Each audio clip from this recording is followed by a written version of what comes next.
Welcome to Therapy Explained, where we explain, demystify, and destigmatize mental health and mental health treatment. My name is Denise Pliner. I'm a licensed therapist and clinical director of a mental health group practice in California that offers mental health services online and in person throughout California. But here on YouTube, I am your host for all of these videos. So let's go ahead and get started.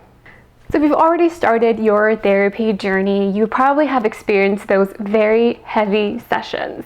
The wonderful part about therapy is that we are able to create a safe space to revisit some pretty painful points in our lives, and hopefully we have that trust with our therapist to do so. Your therapist should also be trained and able to help you in developing some post-therapy self-care, just in case you still feel a little bit sore or a little bit sensitive after your sessions. But even still, sometimes we will still require some additional support and self-care on our own, which is essential and also extremely beneficial because part of your therapy journey is also learning how to take care of yourself through those difficult times. As always, you can still talk to your therapist about it. You can say, hey, what we've planned has helped, but I still feel this way. Can we problem solve it together? Or can you help me strategize? Which is still the job of your therapist, to support you through this. But today we're going to be going through a few ideas that we often at my practice help clients develop. So here are some ways that you can practice self-care after therapy and those particularly difficult sessions. Number 1, take a hot shower or hot bath. Making some time to take care of your body and really help your nervous system feel soothed and grounded can look like taking a hot bath. This is a very body-centered kind of intervention or activity. Because you might still be feeling maybe a little sore, maybe a little tense emotionally, sometimes even physically, creating that space where you can really just relax, especially in water, right? That can be really, really soothing. And remember, you can always kick it up a notch by playing some soothing music, maybe putting on a comedy show, some candles, bring with you whatever would feel good, maybe even a book, or you can do some journaling if you can keep that out of the water. So you can always level this up if need be, but if you're having your sessions in the evenings, or if you have the ability to maybe do the bath session in the mornings before work, then this could be a really good intervention or coping tool for self-care. Number 2 is journaling your thoughts. It can be helpful for us to write down our reflections from our session. That way we can also track our own progress and find words for the things that we want to be able to continue to process in the future, or perhaps even things that we want to be able to practice addressing on our own in between our sessions. But journaling doesn't necessarily have to be about the subject that you were talking about. You can also keep track of how you feel right after the session. What's going on for you now? You can reflect on the things that you talked about and why you're still feeling perhaps a little bit sensitive, right? And maybe even how you feel about the fact that you were able to process some of these pretty difficult topics now. As always, journaling can be as short or as long as you need it to be, and if you want some additional reflection prompts or possible ideas for your journaling, you can always work with your therapist to brainstorm some of those, or keep an eye out for some of the resources that we give out through our newsletter, or maybe even a video, who knows, about maybe some journaling prompts that you can engage in after therapy. Number 3 is meditation or a deep breath.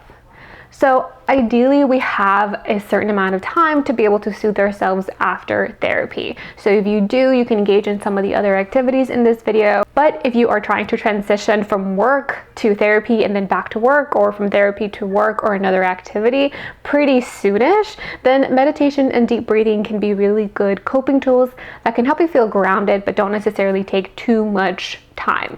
Now you can find free meditation on your computer through YouTube. There's also some I've seen on TikTok. There's reels about it. And you can also download an app. There are some really good apps out there that you can download out and get some meditations. One of my favorite ones is Headspace, simply because, well, not simply because, but mostly because they do offer shorter meditations, especially for those of us who are not used to meditating and have a hard time with it. They have shorter ones to get you into the habit of meditating for longer periods of time, but also for those of us who just don't have 30 minutes to an hour to ground ourselves so that we can transition from therapy to another activity. So these are really good apps, but you can again find them on YouTube so that you can find a way to ground yourself. But again, if meditation 2-3 minutes is still something really difficult to find space for, even those deep breaths can still create some room between what you're doing now and what you need to do next. So taking some very, very deep breaths that fill your lungs up as much as you can, and then exhaling all of the air in your lungs, and then trying that about 3 to 5 times or so can be helpful. Number 4, spend some time outdoors. Spending time outdoors or in nature can be extremely helpful for our mental health. It can make a world of a difference if we're able to find some space to get out of the indoors, to get away from our electronics or from spaces that generally cause us stress and anxiety. So if you are able to, take a walk. If you are working from home and you just took your session in your living room, that you can just get out for a little bit, walk around the block and come back. That can give you some time to maybe reflect on how you felt in session, maybe practice some of those deep breaths, and then come back and transition into work or into whatever other activity you have on your schedule for that day.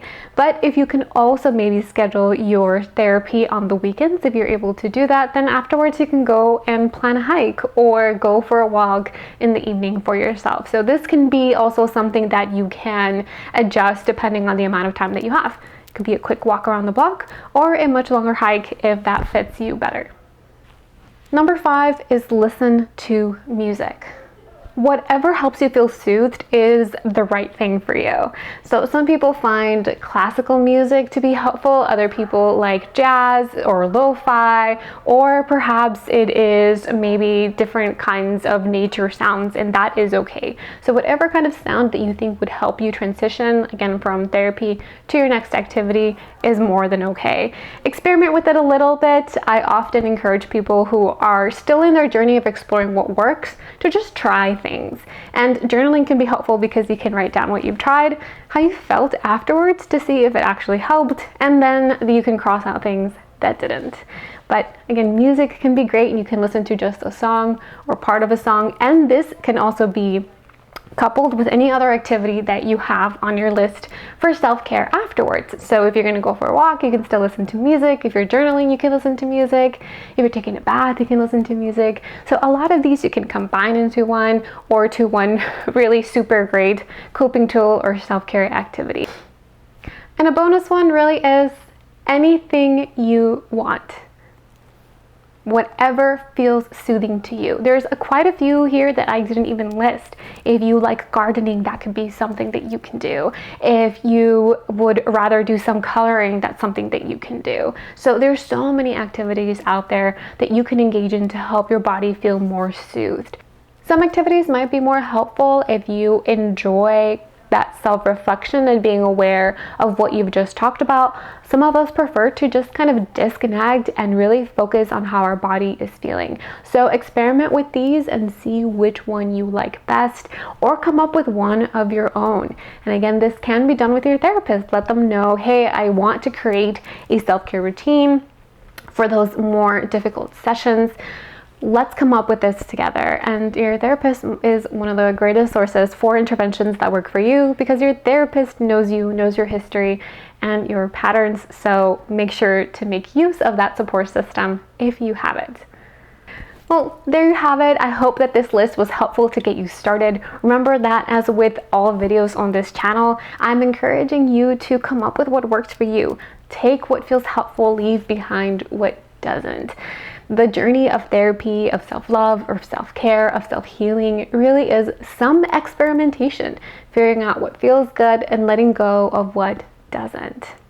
Thank you so much for watching. If you liked this video or found it helpful, give it a thumbs up, and remember to subscribe if you haven't already. And I will be seeing you in the next one.